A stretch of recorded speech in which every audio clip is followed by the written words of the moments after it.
We call the next case, I'm Going to Commit Suicide, and it involves Cortha McMillan and Joel White, and it reads as follows. Your parolee tells you he has been feeling very depressed during the period since his last report, and he has been entertaining suicidal ideas. How would you handle this situation in the course of a 15-minute or so office interview? Good morning, JB. How are you doing? I don't know. Well, what's wrong? It's been a month since I've seen you now. What's been going on in your life for the past month? It's been rough, Miss McMillan. It's been rough. Well, tell me, explain to me what's been happening. There haven't been any happening. Well, I know it's been quite a while. It's been about, like I said, a month since we last met. But at the last meeting, we seemed to be on a positive note. Everything seemed to be looking up. We had made a plan, and we were going to work with it and stick with that plan. And you seemed really positive about your life at that particular time. What's happened in this past month?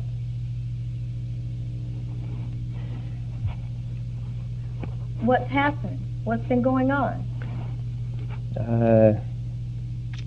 What hasn't happened? You know, whoever made that saying, if it ain't one thing, it's another, they were right, you know. Well, JB, now, looking back through my files here, I find in your folder here, I see that the plan we had made, we had a two-part plan. And well, the first part of that plan was for you to work harder with finding a job. Well, how has that gone? I still ain't got no job. Well, have you been looking? Yeah, shoot. Well, okay, you say you've been looking. How often have you been gone out and looked for a job in the past month? Well,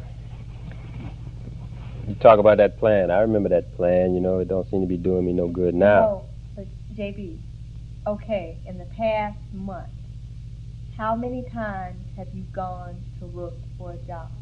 How many times have you pounded the pavement in the past month? Well, you know, that first week, hey, I was excited. Got me a plan. I'm going to show them. Right. I went out there, I knocked on God knows how many doors, and most of the time I didn't even get a chance to fill out an application. Shoot. Well, okay, what about the second week? Did you go out and look for a job the second week? I didn't feel it right that second week. You know, after a week of that, hey, there just was no hope to me, you know. So you haven't been looking for a job in the past 3 weeks? Only that first week you looked for a job?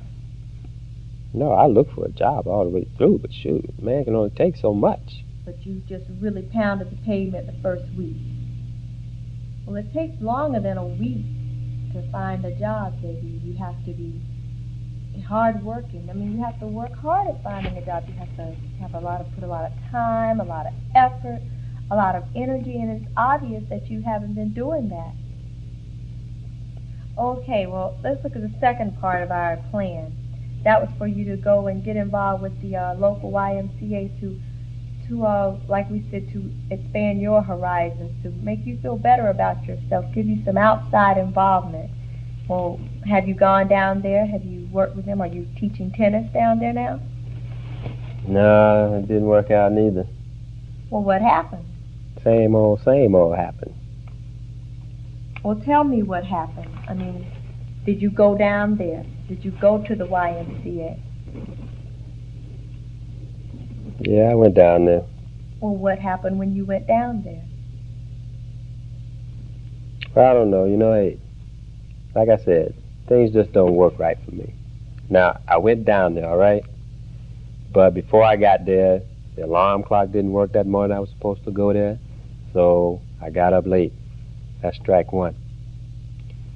Went to take my shower. The hot water wasn't working. I had to take a bird bath because I can't take no cold showers. That's strike two. Fix my breakfast. You know, I like to have some oatmeal or something in the morning. The oatmeal, I don't know, somehow I got distracted. The oatmeal boiled over the pot. Burned on the stove. That's strike three. Now, hey, like they say in baseball, right? 3 strikes, you out. Okay. So Now, I still went down there. But okay, you still haven't told me what happened once you got there. So you were late for the interview that morning. yeah, about 30 minutes, I guess. 30 minutes late. Now see, that put a bad limp on you there, being late.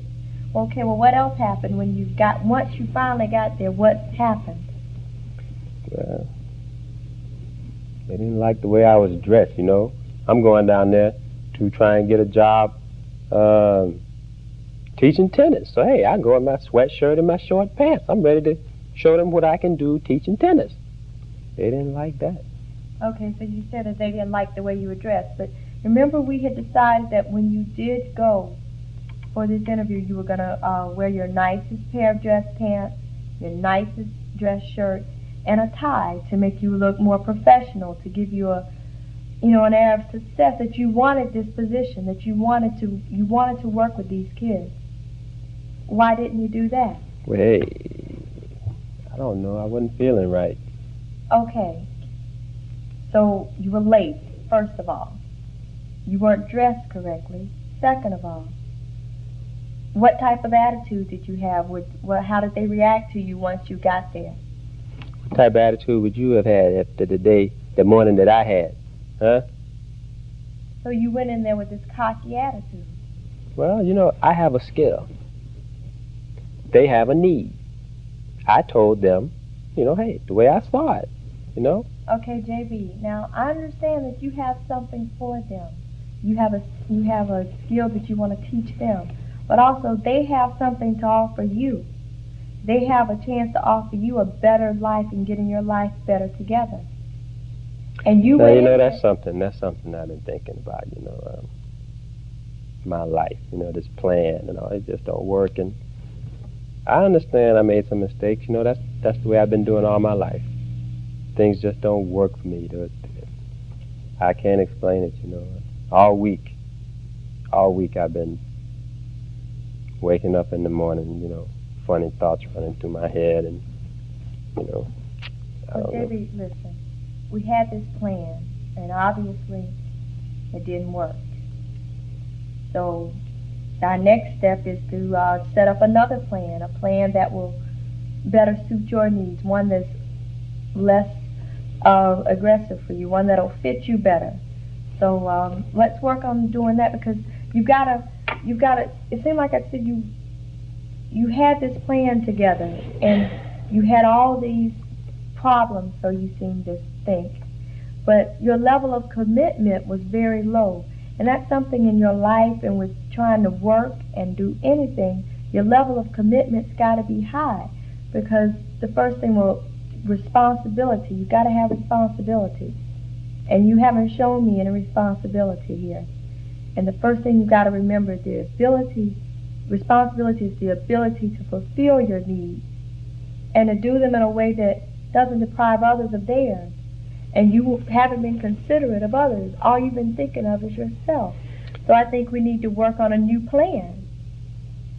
See, that's what I'm trying to say. I've been through this plan A, plan B, plan Z, and I don't know if these plans are for me, you know. Like I said, all week I had these funny feelings. Today I woke up and I asked myself, you know, what do I have to live for? And I don't think I have. You know, now there is something I think I can do, something that I think I can do right, put a halt to all this. You know, I think I can go out and just, hey, I can just, you know, hey, I can commit suicide, you know. I can put a halt to all this, because I don't have anything to live for. You know? You can do what? I just don't know if, you know, life isn't worth living to me. You know, it doesn't seem like it's worth living. JB, listen, your life, you are not giving yourself a chance. You obviously have some problems, and we understand that. But committing suicide is not the answer. So I think what you and I need to do right now is we need to go talk to my supervisor, and we need to tell him what your plans are, what you've decided to do with yourself. So come on, let's go see my supervisor now. Let's go. No problem.